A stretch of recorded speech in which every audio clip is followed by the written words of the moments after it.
Perempuan adalah sebuah keindahan. Dan kadang-kadang perempuan ini adalah menjadi bahan perbincangan karena kecantikannya, karena kemolekannya.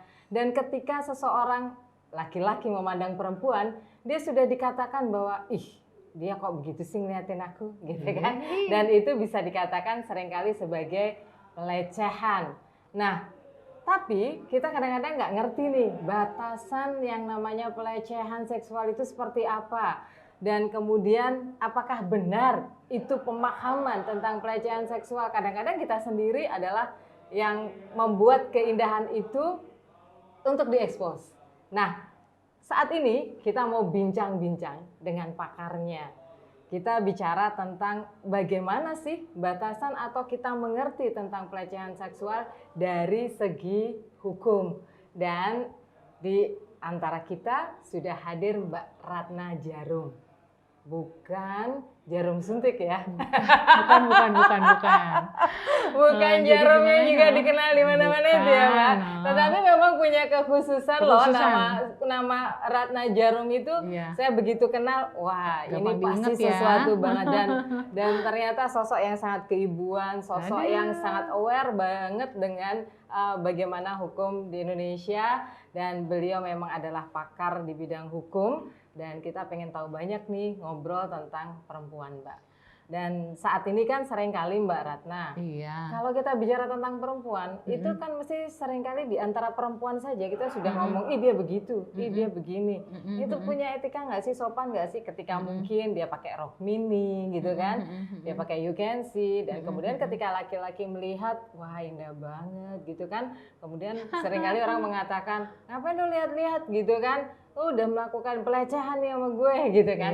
Nah sebenarnya boleh tahu nggak sih Mbak batasan, mungkin bicaranya gini dulu, apa sih pelecehan seksual itu dan batasan terhadap pelecehan seksual itu seperti apa Mbak dari segi hukum dari di segi Indonesia? Hukum ya. Terima kasih loh Mbak Tutut, terima kasih, selamat siang viewersnya Mbak Tutut. Hari ini kita mau bicara mengenai pelecehan seksual ya. Ada nggak sih sebenarnya istilah pelecehan seksual itu di Kitab Undang-Undang Hukum Pidana gitu betul, ya. Mbak, Terus kalaupun ada gimana pembuktiannya? Mungkin kita difokus di dua hal itu ya Mbak Tutut ya. Dan teman-teman perlu saya jelasin nih Mbak Tutut dan juga buat teman-teman. Jadi dalam KUHP Mbak, ternyata istilah pelecehan seksual itu nggak ada. Adanya adalah perbuatan cabul. Nah, jadi kalau seseorang disangkakan melakukan pelecehan seksual, maka pasal-pasal yang digunakan adalah pasal-pasal mengenai perbuatan cabul. Saya jelaskan dulu nih definisinya ya Mbak dan teman-teman. Definisi mengenai perbuatan cabul ada dalam Kitab Undang-Undang Hukum Pidana, ada di pasal 289 sampai dengan pasal 296, cukup panjang. Tapi kalau boleh saya simpulkan, perbuatan cabul itu definisinya apa sih? Definisinya adalah perbuatan yang melanggar kesusilaan, perbuatan lain yang keji, dan semuanya itu dalam lingkungan nafsu birahi kelamin. Aduh, agak-agak nyerempet-nyerempet ya, viewers kita semuanya sudah dewasa. Contohnya apa? Contohnya misalnya apa sih, langsung nyium seseorang ya, karena saking nggak bisa nafsu langsung pluk gitu main cium, atau meraba-raba anggota kemaluan. Nah, meraba-raba anggota kemaluan, kalau teplok di area tertentu itu pastinya itu termasuk? Termasuk sentuhan fisik ya. Terus meraba-raba anggota kemaluan, bisa anggota kemaluannya si yang memberi melaku tersangkanya ataupun yang menjadi korbannya, atau juga melakukan tindakan yang dianggap melecehkan bagian-bagian organ tubuh wanita ya, misalnya payudara, terus yang tadi Mbak Tutut bilang yang bokong misalnya gitu ya. Jadi hal yang seperti itu. Jadi kalau boleh tadi Mbak Tutut tanyakan sebenarnya batasannya apa? Jadi batasannya adalah apabila tindakan itu masuk dalam kategori pelanggaran kesopanan atau kesusilaan. Nah, pastinya semua perbuatan yang tadi dijelaskan itu kira-kira masuk nggak Mbak? Kesusilaan, artinya kesopanan. itu kan memang kesopanan dan kesusilaan itu salah satu indikasinya apabila terjadi sentuhan secara fisik gitu kan. Betul. Dan itu istilahnya membuat orang merasa tidak nyaman gitu ya. Betul. Merasa orang itu dilecehkan gitu. Tetapi berarti kalau tadi kayak orang melihat gitu ya dengan tatapan mata yang agak sedikit punya daya tarik luar biasa gitu kan. Berarti itu belum termasuk pelecehan dong ya Mbak, karena tidak ada sentuhan fisik. Betul. Kan. Nanti kita ngomongin pembuktiannya dulu Mbak. Jadi harus ada pembuktiannya. Tapi sebenarnya kasus pelecehan seksual ini memang sekarang ini banyak wanita-wanita yang udah smart, udah pinter. Jadi pelecehan seksual pun secara universal, ya secara internasional, itu dapat dikategorikan hal-hal yang masuk dalam tindakan unwelcome attention. Jadi kalau misalnya saya nggak setuju sama hal yang Anda lakukan terhadap saya, maka itu termasuk kategori harassment kalau secara universal ya. Jadi mungkin kalau di Indonesia harassment tuh apa sih? Ya pelecehan. Pelecehan. Jadi kategorinya tuh masuk unwelcome attention. Saya nggak suka digituin gitu loh ya. Jadi unsur yang paling penting dalam harassment atau dalam unwelcome attention ini adalah ketidakinginan atau penolakan pada apapun bentuk-bentuk perhatian yang sifatnya seksual. Balik lagi. Ya. Jadi sehingga tadi yang Mbak Tutut juga tanya ya, kalau siulan gimana? Kalau kata-kata gimana, aduh kamu kok tambah seksi sih, terus sambil kedip-kedip, rasanya kok nggak enak, misalnya gitu. Nah tapi hal-hal yang seperti itu balik lagi ke budaya sopan santun masyarakatnya setempat. Ada yang merasa, oh di budaya saya ya udah nggak apa-apa, dibilang seksi ya udah alhamdulillah gitu.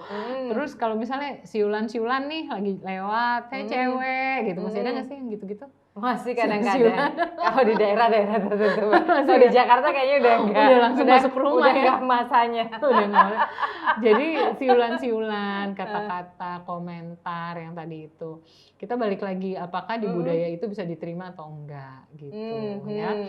Jadi misalnya perbuatan tersebut tidak dikehendaki oleh si penerima atau si korban yang menerima perbuatan tersebut, maka karena tidak dikehendaki, karena saya menganggap itu sebagai harassment, karena saya menganggap tindakan itu sebagai unwelcome attention, maka bisa dikategorikan sebagai pelecehan seksual. Gitu.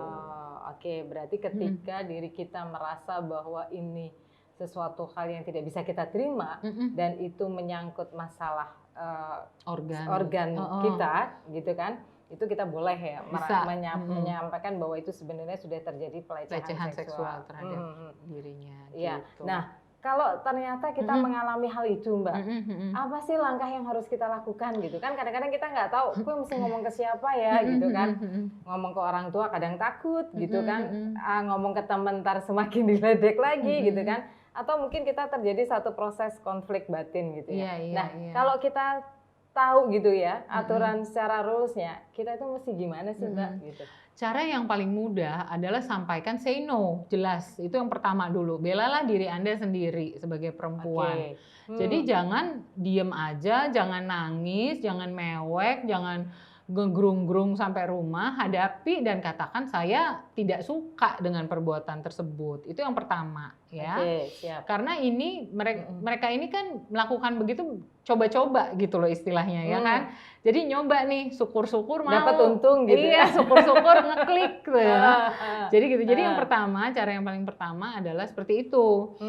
Nah, cara kedua mungkin orangnya pemalu atau penakut, takut ya. Harus dapatkan support system, apakah dari lingkungan, dari keluarga.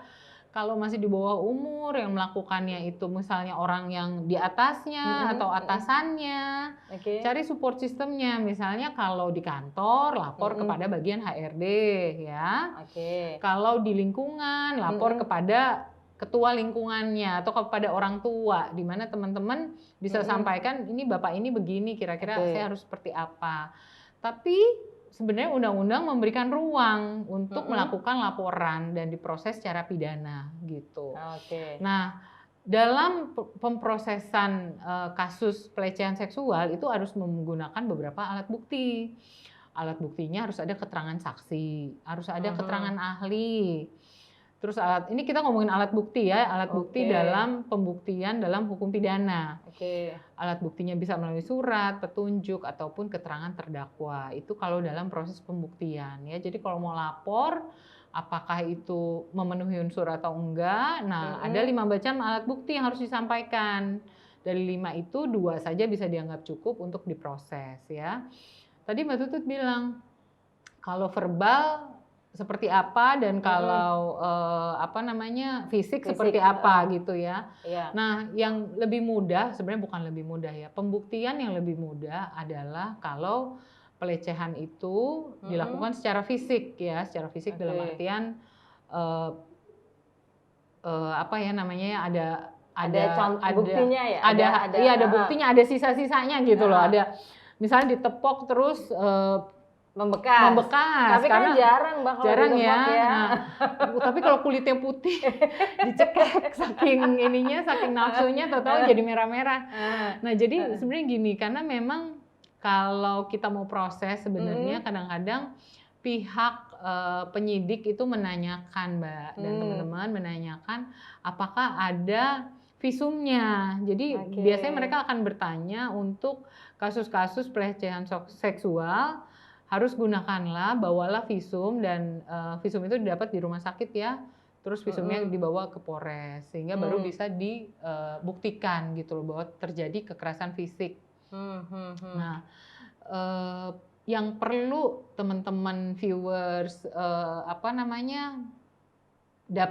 lakukan sebenarnya adalah lebih kepada penolakan dan katakan itu dengan lugas, tegas, dan bagaimana sih gitu loh tindakan kita secepat itu gitu.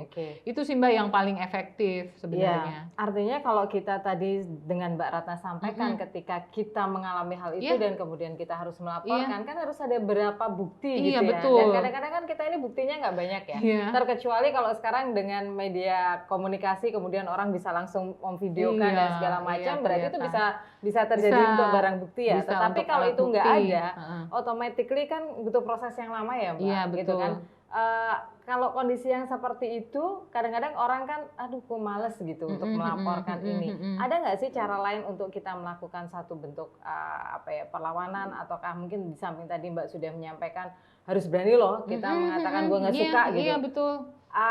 Apakah cukup dengan itu, ataukah ada cara-cara lain Mbak yang mungkin bisa sangat membantu gitu.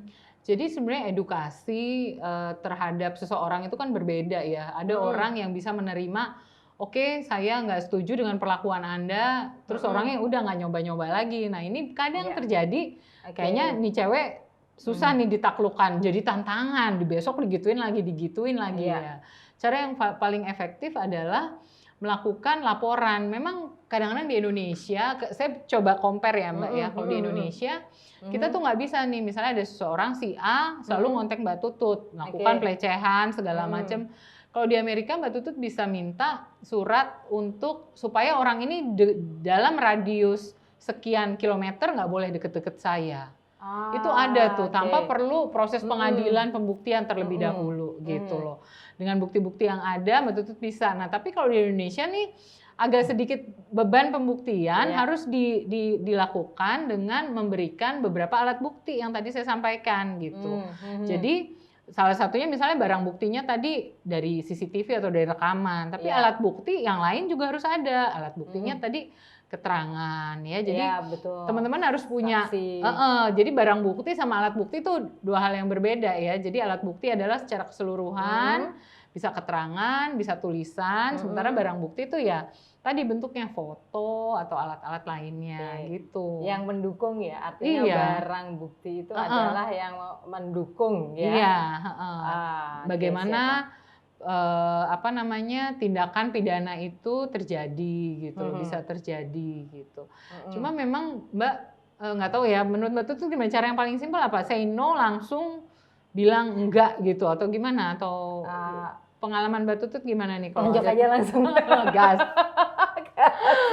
Oke, itu sih Mbak yang bisa saya sampaikan. Iya, siap-siap. Makasih Mbak Ratna. Artinya kalau dari diskusi ini kita sadari bahwa kita sebagai perempuan harus bisa menjaga diri kita sendiri agar tidak menimbulkan orang itu untuk bisa melakukan sesuatu hal yang membuat kita tidak nyaman. Betul. Bahwa kita cantik tetapi belum, dan tidak harus sih sebenarnya untuk menunjukkan kecantikan dari segi fisik kita. Dan yang kedua, kita harus kuat dan kita harus berani dan kita harus melawan, dan jangan takut karena perempuan harus berdaya dan perempuan harus kuat. Terima kasih banyak ya, Terima kasih sama-sama. Sampai ketemu di diskusi obrolan kita selanjutnya ya. Semoga bermanfaat ya teman-teman. Siap. Terima kasih. Jangan lupa untuk like dan subscribe. Kalau ada saran, kemudian ada diskusi, pengen ngobrol sesuatu hal, boleh loh di chat di sini ya. The next kita akan bicara lagi tentang perempuan di ruang perempuan. Terima kasih.